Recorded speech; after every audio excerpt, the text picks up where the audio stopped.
পার্থ চট্টোপাধ্যায়কে হুমকি দেওয়া হলো। রীতিমতো হুমকি দিয়ে পার্থ চট্টোপাধ্যায়ের মুখ আপাতত বন্ধ করে দেওয়া হলো। পার্থ চট্টোপাধ্যায়কে আপাতত গৃহবন্দী করে রাখলো তৃণমূল কংগ্রেস। তৃণমূল কংগ্রেসের শীর্ষ নেতৃত্ব তিনি ফোন করেছিলেন পার্থ করে তুই তুকারি করে শব্দ ব্যবহার করেছিলেন, বলেছিলেন একটা কথা বাইরে বলবি, একটা কথাও নয়। শাস্তি কেন কেবলমাত্র পার্থ চট্টোপাধ্যায় পেলেন, এই বিষয়টা নিয়ে বেহালাবাসীদের উদ্দেশ্যে একটি বিস্তারিত চিঠি তিনি লিখে ফেলেছিলেন।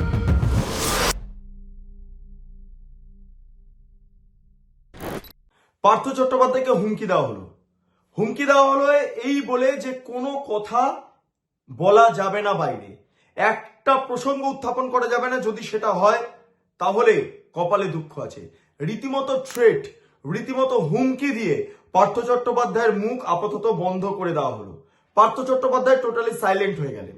পার্থ চট্টোপাধ্যায়কে বলা হলো যদি মুখ খোলা হয় তাহলে এবার অন্যভাবে গ্রেপ্তারি হবে, এবং সেই গ্রেপ্তারি এমন ভাবে করা হবে যে জীবদ্দশায় আর বাইরের জগৎটা দেখা যাবে না। এমন ভয়ঙ্কর হুমকি দিয়ে পার্থ চট্টোপাধ্যায়কে আপাতত গৃহবন্দী করে রাখলো তৃণমূল কংগ্রেস।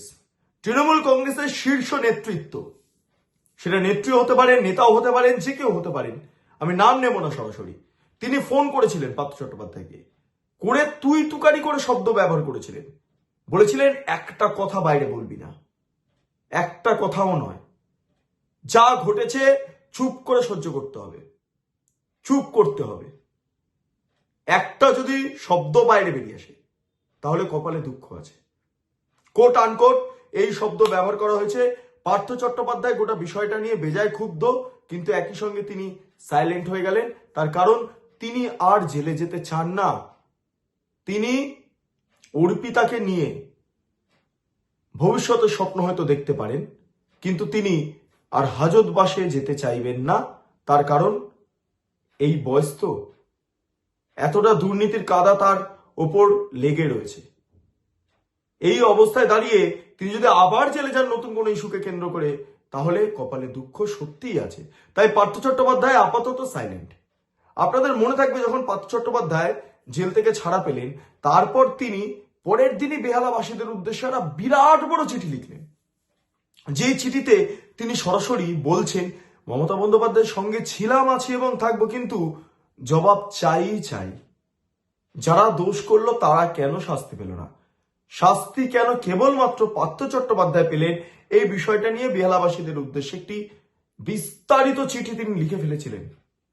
কিন্তু তারপর কি হলো, সেই চিঠির তো কোনো উত্তর এলো না, মমতা বন্দ্যোপাধ্যায়ের তরফে উত্তর দেওয়া হলো না। স্পিকার বিমান বন্দ্যোপাধ্যায়ের কাছ থেকে পার্থ চট্টোপাধ্যায় জানার চেষ্টা করেছিলেন যে অধিবেশন কবে থেকে শুরু হবে, শীতকালীন অধিবেশন। যাই হোক, এ রাজ্যে আর শীতকালীন অধিবেশন হলো না। এসআইআর এর কারণে নেতা মন্ত্রীরা বিধায়করা ব্যস্ত ছিলেন, সে কারণে শীতকালীন অধিবেশন হয়নি। তাই একবারে এই যে budget, vote on account budget, সেটা হচ্ছে। কিন্তু এই ভোট অন অ্যাকাউন্ট বাজেটেও পার্থ চট্টোপাধ্যায় উপস্থিত থাকবেন না, থাকবেন না আপাতত এমনই সিদ্ধান্ত গৃহীত হয়েছে। কারণ পার্থ চট্টোপাধ্যায় যদি আসেন তাহলে সেক্ষেত্রে দাঁড়িয়ে বিপদ ভয়ঙ্কর। পার্থ চট্টোপাধ্যায় হেলে হয়তো মমতা বন্দ্যোপাধ্যায়ের মুখোমুখি হতে পারেন। মমতা বন্দ্যোপাধ্যায়ের মুখোমুখি হলে হয়তো এমন কিছু প্রশ্ন করতে পারেন যেটা মমতা বন্দ্যোপাধ্যায় সমস্যায় পড়তে পারেন। এবং সমস্যা পড়লে কি হবে, সমস্যায় পড়লে দুধ কা দুধ পানি কা পানি হয়ে যাবে, অনেক তথ্য বাইরে বেরিয়ে আসবে। তাই পার্থ চট্টোপাধ্যায়কে রীতিমতো হুমকি দিয়ে আপাতত গৃহবন্দী করে দেওয়া হলো। পার্থ চট্টোপাধ্যায় একটু, যেটা বলা হয় না, একটু ক্ষোভ পোষণ করছিলেন, ফটর ফটর করছিলেন। তিনি বলতে চাইছিলেন যে তার সঙ্গে যে ঘটনা ঘটেছে সেই ঘটনাটা সম্পূর্ণভাবে মিথ্যে, তাকে ফাঁসানো হয়েছে, খেয়েছে অন্যজন, দোষ পড়ছে আমার ওপর। পার্থ চট্টোপাধ্যায় এমন একটা ন্যারেটিভ তৈরি করার চেষ্টা করছিলেন। তার বান্ধবীর বাড়ি থেকে 50 কোটি টাকা উদ্ধার হতে পারে, কিন্তু পার্থ চট্টোপাধ্যায় সৎ। শুধুমাত্র 50 কোটি না, আরো অনেক টাকার গোলমাল রয়েছে শিক্ষা দুর্নীতিতে, এবং সেটা তৃণমূল কংগ্রেসের শীর্ষ নেতৃত্বদের মধ্যে কোনো একজনের হাত রয়েছে। যারা হোয়াইট কলার জামা পরে থাকেন তাদের মধ্যে কেউ না কেউ জড়িত হয়ে রয়েছেন, যিনি এই মুহূর্তে নিজেকে সাদা প্রমাণ করতে ব্যস্ত। কারণ পার্থ চট্টোপাধ্যায়ের তো গায়ে কাদা লেগে গিয়েছে। এই আবহে দাঁড়িয়ে পার্থ চট্টোপাধ্যায় চাইছিলেন না, এবার জেল থেকে ছাড়া পেয়েছি, অরিজিনাল নাম বাইরে আনতেই হবে, আসতেই হবে। কিন্তু শেষ পর্যন্ত এমন হুমকি পেলেন যে তিনি ঘরের ভেতর ভিজে বেড়ালের মতো ঢুকে পড়লেন। হ্যাঁ, তার বাড়িতে অনেকগুলোই সারমেয় রয়েছে ঠিকই, কিন্তু নিজে কার্যত ভিজে বেড়ালের মতো ঘরে বসে থাকলেন। তিনি ভয় পেলেন। তিনি যে বারবার ঘনিষ্ঠ মহলে বলছিলেন আমি বেহালা পশ্চিম থেকে দাঁড়াবো এবং নির্দল হয়ে দাঁড়াবো, দেখিয়ে দেব, কিন্তু এই মুহূর্তে পার্থ চট্টোপাধ্যায় বলছেন না থাক, বিপদ আছে, মুখ খুললে আপাতত জিপ, কোনো কথা বললেই সমস্যায় পড়তে পারি। তাই পার্থ চট্টোপাধ্যায় বিধানসভায় হয়তো আসবেন না। একসময় পরিষদের মন্ত্রী ছিলেন, ভাবা যায় তিনি বিধানসভায় আসবেন না। পার্থ চট্টোপাধ্যায়ের জন্য এমন একটা আসন ঠিক করে রাখা হয়েছিল না, দল থেকে তো তিনি সাসপেন্ডেড, ফলে এমন একটা আসন রাখা হয়েছিল যেটা একবারে বিরোধীও নয় আবার শাসক নয়, মাঝামাঝি কোন একটা জায়গায় অবস্থান করছেন, এমন একটা আসন। কিন্তু সেই আসনে আর পার্থ চট্টোপাধ্যায় বসবেন না। দীর্ঘদিন ধরে শাসক আসনে বসে আছেন এবং মমতা বন্দ্যোপাধ্যায়ের পাশে বসতেন। আজকের দিনে দাঁড়িয়ে পার্থ চট্টোপাধ্যায় এলে স্বাভাবিক খারাপ লাগে। মনে পড়ছে আপনাদের পার্থ চট্টোপাধ্যায় যখন জেল থেকে ছাড়া পেলেন, মমতা বন্দ্যোপাধ্যায়কে একটা দীর্ঘ চিঠি লিখলেন, যে চিঠিতে তিনি বলছেন দলের কোন নিয়মের ভিত্তিতে আমাকে সাসপেন্ড করা হয়েছিল। অনেক বিদ্রোহ ঘোষণা করছিলেন, রীতিমতো বিদ্রোহী পার্থ চট্টোপাধ্যায়। কিন্তু সত্যি পার্থ চট্টোপাধ্যায়ের বিদ্রোহ কোথাও গিয়ে মাথা নত করলো, হুমকির মুখোমুখি হয়ে মাথা নত করলো। তাই হয়তো আর পার্থ চট্টোপাধ্যায়কে সক্রিয় রাজনীতিতে দেখা যাবে না, বিদ্রোহ করতে দেখা যাবে না।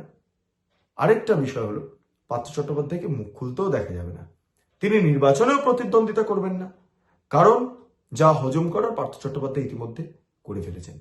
থাক, আর দরকার নেই, ইলেকশনে দাঁড়িয়ে লাভ নেই। একটু অর্পিতাকে নিয়ে থাকি, তার সাথে গল্প গুজব করি, যা দোষ হয়েছে, যা ভুল হয়েছে অতীতের, সেগুলো ভুলে গিয়ে নতুন করে জীবনযাপন করি। রাজনীতি থেকে শত হাত দূরে থেকে, নিজেকে রাজনৈতিক কর্মী হিসাবে আর উল্লেখ করব না, শত হাত দূরে থেকে একটা ভবিষ্যৎ দেখি। পার্থ চট্টোপাধ্যায় চাইছেন যে আর হুমকির মুখোমুখির দরকার নেই, আর বিতর্কের দরকার নেই, আর প্রতিশোধের দরকার নেই, আর প্রতিবাদের দরকার নেই, আর বিধানসভার দরকার নেই, আর তৃণমূল কংগ্রেসের দরকার নেই। এই যে প্যারালালিজম পরপর ব্যবহার করছে, এটা পার্থ চট্টোপাধ্যায়ের মস্তিষ্কে এই প্যারালালিজমটা ঘুরে বেড়াচ্ছে বারবার। বিজনেস অ্যাডভাইজারি কমিটি অর্থাৎ কার্য উপদেষ্টা কমিটির বৈঠক ছিল, সর্বদল বৈঠক ছিল বিধানসভায়। এই ভোটন এখন বাজেট শুরু হচ্ছে, ভাবতে পারছেন এই পার্থ চট্টোপাধ্যায় পরিষদীয় মন্ত্রিসভা একটা হম্বিতম্বি ব্যাপার ছিল বিধানসভার ভেতরে। ঘুগনি রুটি মাঝে মধ্যে খেতে ভালোবাসতেন, স্পিকারের ঘরে গিয়েও কখনো কখনো তিনি ঘুগনি রুটি খেয়েছেন। কিন্তু পার্থ চট্টোপাধ্যায় জেল থেকে ছাড়া পেয়ে গেলেন, বিধানসভার ভেতরে একবারও এলেন না, স্পিকারের সঙ্গে দেখা করলেন না। বিপদ বিপদ বিপদ ক্রমে দানা বাঁধছে। তাই পার্থ চট্টোপাধ্যায় যে হুমকিটা পেয়েছেন না, সেই হুমকিটা বিরাট বড় কাজে দিয়েছে। যাক, এক ঢিলে অনেকগুলো পাখি হয়তো মারা গেল, এবং সেই পাখি মারার যে কাজটা করলেন সেটা তৃণমূল কংগ্রেসের কোনো এক শীর্ষস্থানীয়, সেটা নেতাও হতে পারেন, নেত্রীও হতে পারেন, যে কেউ হতে পারেন, যে কেউ বলেছেন চুপ থাক, ভালো থাকবি, যদি চুপ না থাকিস বিপদ আসন্ন। এই হলো পার্থ চট্টোপাধ্যায়ের বর্তমান কাহিনী, পার্থ চট্টোপাধ্যায়ের জীবনের রিস্ক ফ্যাক্টর। সাধারণ মানুষ যারা রয়েছেন, যারা দর্শকগণরা রয়েছেন, তাদের কাছে প্রশ্ন করব, তারা কমেন্ট সেকশনে অবশ্যই জানান যে পার্থ চট্টোপাধ্যায়ের কি চুপ থাকার প্রয়োজনীয়তা রয়েছে, নাকি তিনি মুখ খুললে অনেক তথ্য বাইরে বেরিয়ে আসবে, ফলে তিনি মুখ খুলুন, এটা আপনারা চান?